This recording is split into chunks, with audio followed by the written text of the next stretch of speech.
भाई चंद्रशेखर आजाद ने 4-4 गोलियां खाई देश के मजलूमों के लिए, और उनकी कुर्बानी हम दलित समाज के लोग जाया नहीं जाने देंगे। उनसे पहले अब हम अपना खून बहाने लगाते हैं। इस देश के मुसलमानों को चाहिए कि हमें भी नफरत भरी निगाहों से ना देखा जाए। अगर हमारे मुंह पर दाढ़ी और सर पे टोपी है तो हमें आतंकवादी ना कहा जाए। बड़े बड़े दफ्तर बनाए गए, उन सब जगह काम करने वाले, इमारतों में भी काम करने वाले दलित और मुस्लिम थे। हमने कभी इस देश को लूटा नहीं। डरना किसी से नहीं। मैंने सुना है मुसलमान तो ये कहते हैं कि डरना है तो एक से ही डरो। किससे? उसी का डर है। चुन पाते हैं जो कांटों से टकराते हैं, कि फूल वही चुन पाते हैं जो कांटों से टकराते हैं। और अधिकार मांगने से नहीं मिलते साथियों, अधिकार तो छीने जाते हैं। और हमें किसी की धन दौलत या जमीन जायदाद नहीं चाहिए इस देश में। इस देश के मुसलमानों को चाहिए कि हमें भी नफरत भरी निगाहों से ना देखा जाए। अगर हमारे मुंह पर दाढ़ी और सर पे टोपी है तो हमें आतंकवादी ना कहा जाए। बस इतना सम्मान इस देश में हमें चाहिए, वरना सदियों से इस देश को लूटने वाले वही लोग हैं। इस देश के मुसलमानों ने और दलितों ने अपने खून पसीने से इस देश के नवनिर्माण में बहुत योगदान दिया। जब इस देश में अंग्रेजों ने रेलवे लाइन बिछानी शुरू की तो आप पढ़ना पीछे इतिहास को, तो कोई भी सवर्ण काम नहीं करता था वहां रेलवे लाइन पटरी बिछाने में। नहरें खुदवाई गई, नदियां खुदवाई गई, नाले बनाए गए, बड़े बड़े दफ्तर बनाए गए। उन सब जगह काम करने वाले, इमारतों में भी काम करने वाले दलित और मुस्लिम थे। हमने कभी इस देश को लूटा नहीं। तो हमें वो सम्मान चाहिए जो हमारे बुजुर्गों ने इस देश में कुर्बानियां दे करके दिया है, और उस सम्मान के हम हकदार हैं। साथियों, एकता की अगर बात करें, मैं सहारनपुर की एक छोटी सी बात बताऊं आपको।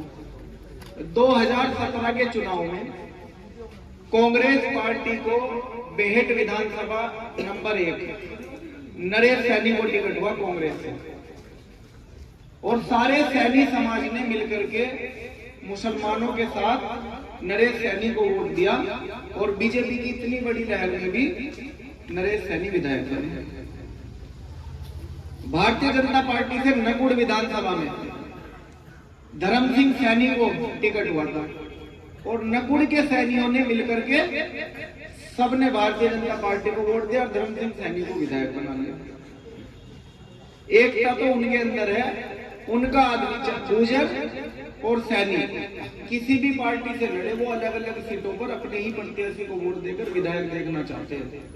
लेकिन दलित समाज के लोग हाथी के पीछे लगे रहे, और मुसलमान बीसी समाज के अधिकतर ज्यादातर लोग समाजवादी साइकिल के पीछे लगे रहे। इसीलिए आज हम पिछड़े हुए हैं। इसलिए तो आपको पिछड़ा कहा गया है और हमें दलित कहा गया है, क्योंकि हमने इससे आगे का सोचा ही नहीं कभी। आज समय है आपके पास। अभी हमारे सीनियर लीडर है सलीम भाई, उन्होंने बताया आपको कि आज तो हिम्मत दिखाई चांद बाबू ने। इस बार तो विधायक है, इंशाल्लाह पक्का बनेंगे। हो सकता है 2027 में किसी सैफी के अंदर भी इतनी ताकत आ जाए और वो भी इस जिले की किसी विधानसभा से अपनी दावेदारी करे, सैफी भी विधायक बनेगा। जितनी धन धरती और रोजगार कारोबार इस देश में मुसलमानों के पास है ना, अगर इतना कारोबार जाटों के पास होता ना, तो इस देश में हम किसी की सत्ता ही ना आने देते।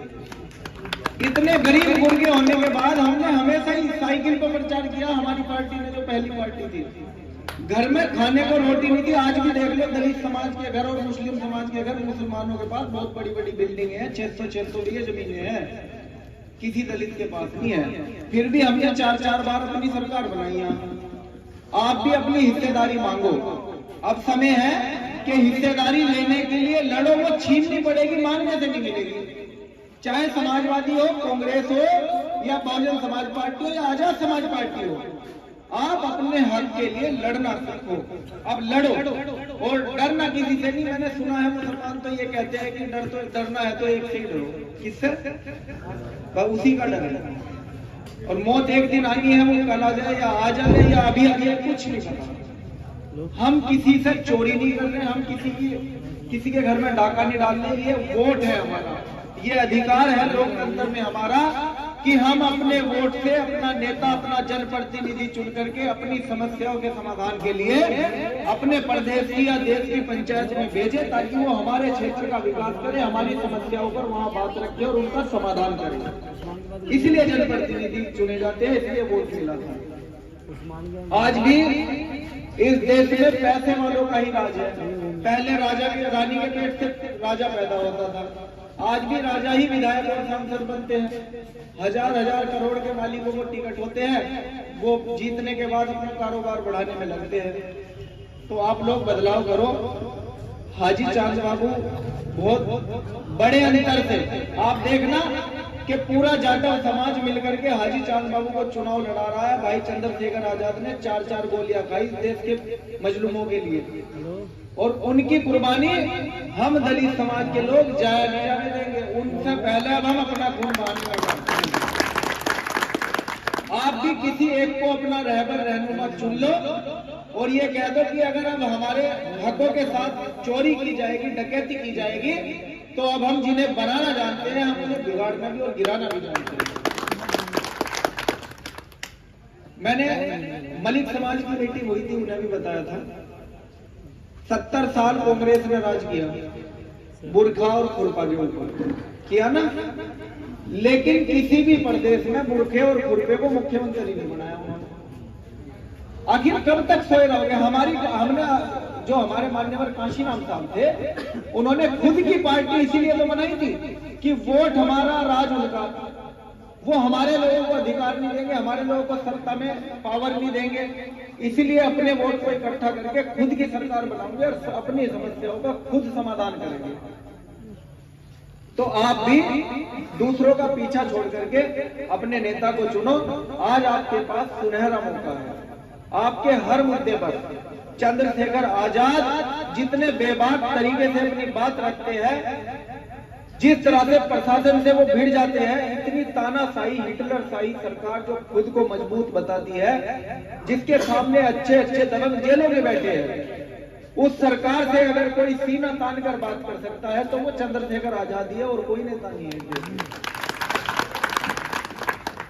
चुनाव के समय अखिलेश यादव जी और राहुल गांधी जी के हाथ में संविधान था। आज उसी संविधान पर हमले हो रहे हैं, उसी संविधान की धज्जियां उड़ाई जा रही है। संविधान में लिखा है किसी के भी पीर पैगंबर या देवी देवताओं पर या धार्मिक सामाजिक भावनाओं को ठेस पहुंचाने वाला जेल में जाएगा। लेकिन गाजियाबाद में क्या हुआ?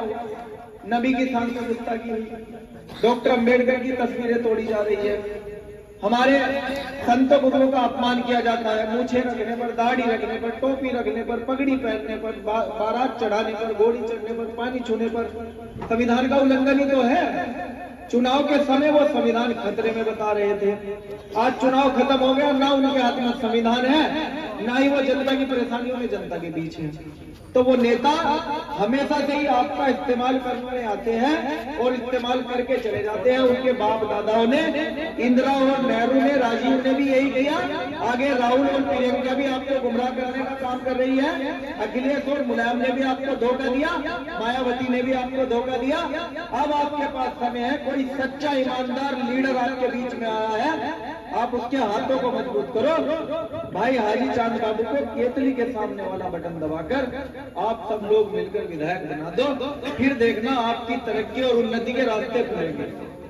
फिर आपको इन्हें कोई नटबोल्ट नहीं कहेगा, आपको कोई नीच नहीं कहेगा, फिर आपको सब लोग कहेंगे यार विधायक जी है, तो आप भी विधायक जी कहलाएंगे। जय भीम, जय भारत।